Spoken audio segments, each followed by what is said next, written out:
Salut les réalistes et bienvenue dans cette nouvelle vidéo. N8N vient de changer pour toujours avec cette nouvelle fonctionnalité. Avant, je créais des workflows très complexes où j'avais 7 agents personnels ultimes que j'ai appelé assistant Super Saiyan parce qu'il fait énormément de choses. Je devais ajouter chacun des outils que je voulais que l'assistant Super Saiyan utilise. Par exemple, on a l'agent calendrier ici, qui ressemble à ça, qui permet soit de mettre à jour un événement, soit de supprimer un événement, soit d'en créer un, etc. Donc qui permet de faire plusieurs choses. Mais ce que je vais vous montrer dans cette vidéo va complètement changer votre vision de N8N et comment vous pouvez utiliser et construire des workflows dans N8N. Parce que Claude vient d'introduire le concept de protocole de contexte de modèle. Et en fait, ça vient pas seulement d'arriver, cette feature était déjà présente depuis 6 mois, mais ça a vraiment explosé et c'est devenu viral parce qu'il y a maintenant des outils qui permettent d'utiliser ce protocole. Alors qu'est-ce que c'est que ce protocole? Avec ce protocole, vous pouvez maintenant prendre un LLM et connecter des outils avec ce LLM. Donc par exemple, on a ici un agent de calendrier qui est connecté au LLM d'OpenAI et il est capable d'appeler ces différents outils. Il est capable de mettre à jour un événement sur le calendrier, capable de supprimer un événement sur le calendrier. Mais qu'est-ce qui se passerait s'il y avait un serveur avec toutes les actions que ce LLM peut effectuer sur le calendrier, chacune d'entre elles, et qu'on n'ait pas besoin de venir ici pour aller créer des sous-événements de manière unitaire quand on veut travailler avec l'agent? C'est exactement ce que le protocole MCP permet de faire. Et voilà à quoi ça ressemble. On a l'agent IA et vous avez deux actions différentes qu'il peut réaliser. Il peut lister tous les outils dans un serveur MCP et ensuite il peut exécuter tous ces outils.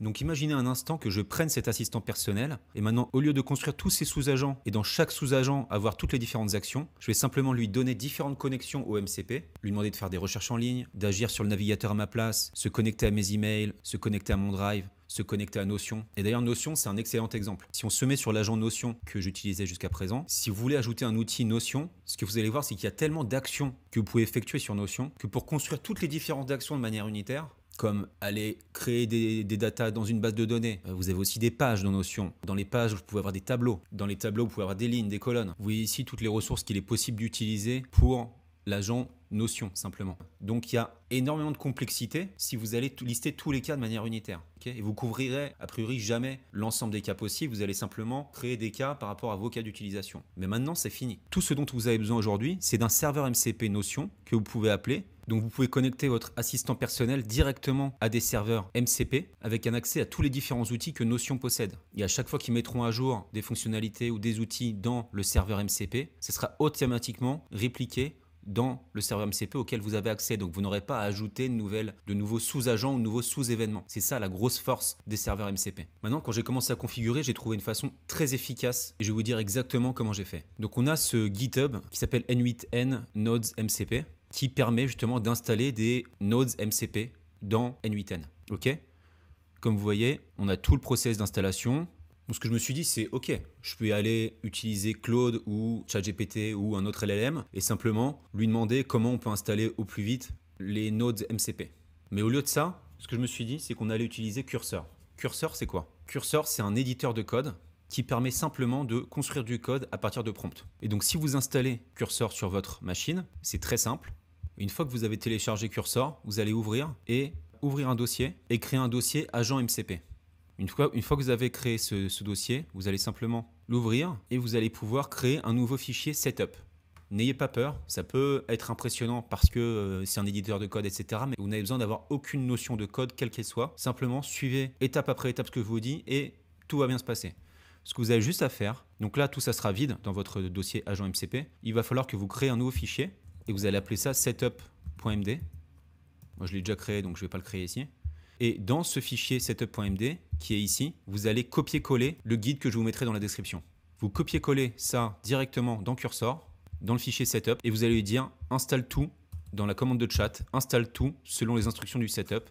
Et ce que vous allez pouvoir faire, c'est soit ajouter un fichier ici, soit directement aller glisser, déposer le fichier setup ici et ensuite vous faites send. Et quand vous faites send, ça va installer tout directement et vous guider sur comment faire exactement. Typiquement, moi, ce qui m'a recommandé de faire, c'est d'installer un Docker. Un Docker, c'est quelque chose qui ressemble à ça et qui permet de créer ce qu'on appelle un container. C'est là où votre agent va exécuter en local votre session N8N. Vous allez sur docker.com, vous créez un compte si vous n'avez pas créé de compte déjà et ensuite, vous pouvez télécharger le Docker Desktop et vous aurez quelque chose qui ressemble à ça. Pour vous, ça sera vide, mais une fois que vous allez cliquer sur Send ici, il va créer, avec les instructions que je vous ai données dans le setup, il va créer le container automatiquement. Une fois qu'il aura créé le container, vous allez pouvoir cliquer sur l'agent MCP ici et aller directement sur votre localhost. Donc c'est une session locale et ensuite vous allez pouvoir créer un nouveau workflow comme vous savez déjà le faire. Simplement maintenant, ce que vous allez voir, c'est que vous allez avoir, vous voyez, si je fais Add Node, MCP, ici j'ai un client MCP. Donc je peux faire plusieurs choses ici, ok? Nous, ce qu'on lui a demandé d'installer ici sur cet exemple, c'est le MCP Brave qui permet de faire des recherches sur Internet, sachant qu'on va voir juste après, mais vous pouvez ajouter autant de serveurs MCP que vous voulez. Donc vous voyez la simplicité de setup de ce type de workflow,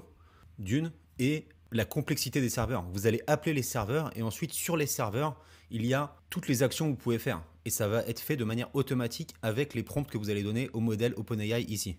Donc là, c'est un workflow très basique, comme on a déjà vu dans une précédente vidéo. Vous avez un AI agent, vous allez connecter un chat modèle, là j'ai connecté le chat modèle OpenAI, et ensuite simplement avoir un node MCP client pour lister les outils disponibles, et un node MCP client pour exécuter l'outil le plus approprié pour répondre à la requête. Et dans le MCP client execute tools, donc pour exécuter l'outil le plus approprié, je dis simplement from AI tools, quel tool choisir pour qu'il choisisse de manière automatique le tool le plus approprié.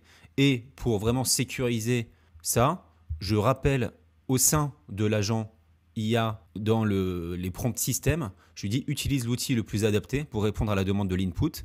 1. Liste les tools disponibles. 2. Exécute l'outil le plus adapté pour répondre à la demande de l'input. Ok ? Si on ouvre le chat et si je lui dis par exemple quelles sont les dernières news dans le domaine de l'IA, vous voyez, il va tourner, il va lister les outils disponibles et ensuite il va exécuter l'outil et normalement il devrait me donner une réponse. Donc la réponse vient d'arriver. Si j'ouvre un peu plus gros, voici quelques-unes des dernières nouvelles sur l'IA. Et la news rapporte les dernières nouvelles et perspectives sur l'intelligence artificielle. En gros, j'ai toutes les dernières nouvelles et en plus, il me donne un lien sur lequel je peux cliquer pour aller avoir plus de détails si je souhaite. Ok ?